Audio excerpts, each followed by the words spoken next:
Friends, మనం MS ఎక్సెల్లో ఏదైనా ఒక టేబుల్ని డిజైన్ చేసుకున్న తర్వాత మనకి మధ్యలో ఏదైనా ఒక కాలం యాడ్ చేసుకోవాల్సిన అవసరం వస్తే లేదా రోని యాడ్ చేసుకోవాల్సిన అవసరం వస్తే అలాంటి సమయంలో మనం ఇన్సర్ట్ అనేటువంటి ఒక ఆప్షన్ని వాడతాం. అదేవిధంగా మనం డిజైన్ చేసిన తర్వాత టేబుల్లోని కాలంని లేదా రోని డిలీట్ చేయాల్సిన అవసరం వస్తే అలాంటి సమయంలో డిలీట్ అనేటువంటి ఆప్షన్ని మనం వాడతాం. అయితే దీనిని ఏ విధంగా వాడాలి అనేది ఈ వీడియోలో చూద్దాం రండి.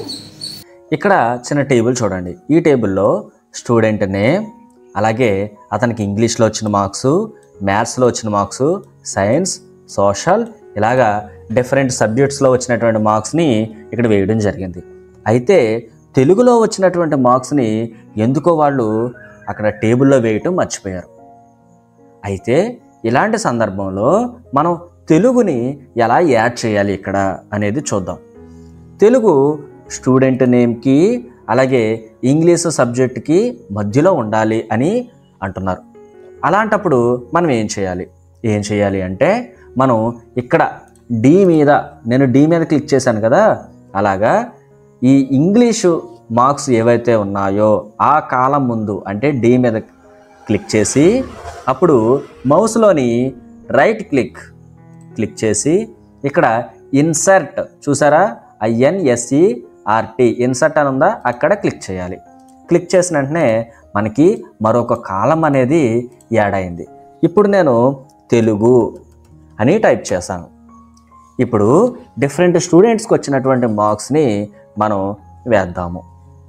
ఇక్కడ రాహుల్కి 85, తర్వాత ప్రియాకి 96, అలాగే మరొకరికి 87, ఇట్లాగా మనకు నచ్చినటువంటి మార్క్స్ని మనం వేయచ్చు. Okay, good. ఇప్పుడు మనం మరొక కాలంని ఏ విధంగా యాడ్ చేయాలి అనేది చూసాం కదా.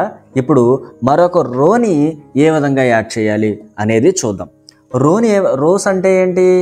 రోస్ అంటే టేబుల్కి అడ్డుగా ఉన్నటువంటి వాటిని రోస్ అని అంటామని, నిలువుగా ఉండేటువంటి వాటిని కాలమ్స్ అంటామని మనం గత సెషన్లో తెలుసుకున్నాం కదా. ఇప్పుడు నేను ఈ ప్రియాకి పైన మరొక నేమ్ని యాడ్ చేయాలి అని అనుకుంటున్నాను. అది సుగుణ. అయితే ఇక్కడ ప్రియా ఎక్కడైతే ఉందో ఆ రోకి రావాలి. 9 రోలో ప్రియా డీటెయిల్స్ ఉన్నాయి కదా. ఇప్పుడు నేను 9 మీద క్లిక్ చేసి ఆ తర్వాత రైట్ క్లిక్ అంటే మౌస్లో రైట్ క్లిక్ చేసి ఇన్సర్ట్ అని ఉంది కదా, అక్కడ క్లిక్ చేశాను. ఇప్పుడు పేరేంటి? సుగుణ.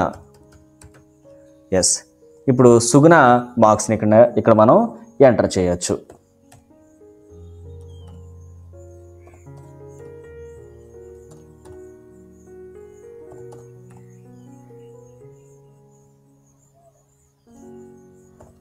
చూసారు కదా, ఇట్లాగా మనం నేమ్స్ అనేవి యాడ్ చేయడం జరిగింది. ఇప్పుడు నాకు ఒక్క రో కాదు, ఇంకా నెంబర్ ఆఫ్ రోస్ నాకు యాడ్ అవ్వాలి. అప్పుడు ఏం చేయాలి అంటే ఇక్కడ మనకు నచ్చిన ప్లేస్లో అంటే ఇప్పుడు రోహన్కి పైన అంటే రైట్ క్లిక్ చేసి ఇన్సర్ట్ చేశాను. అలాగే మళ్ళీ రైట్ క్లిక్ చేసి మళ్ళీ ఇన్సర్ట్ అనొచ్చు. ఇప్పుడు ఈ రెండింటినీ సెలెక్ట్ చేసుకొని రైట్ క్లిక్ చేసి ఇన్సర్ట్ అనొచ్చు. ఇట్లాగా మనకి నెంబర్ ఆఫ్ రోస్ని కూడా మనం యాడ్ చేసుకోవచ్చు, నెంబర్ ఆఫ్ కాలమ్స్ని కూడా యాడ్ చేయొచ్చు.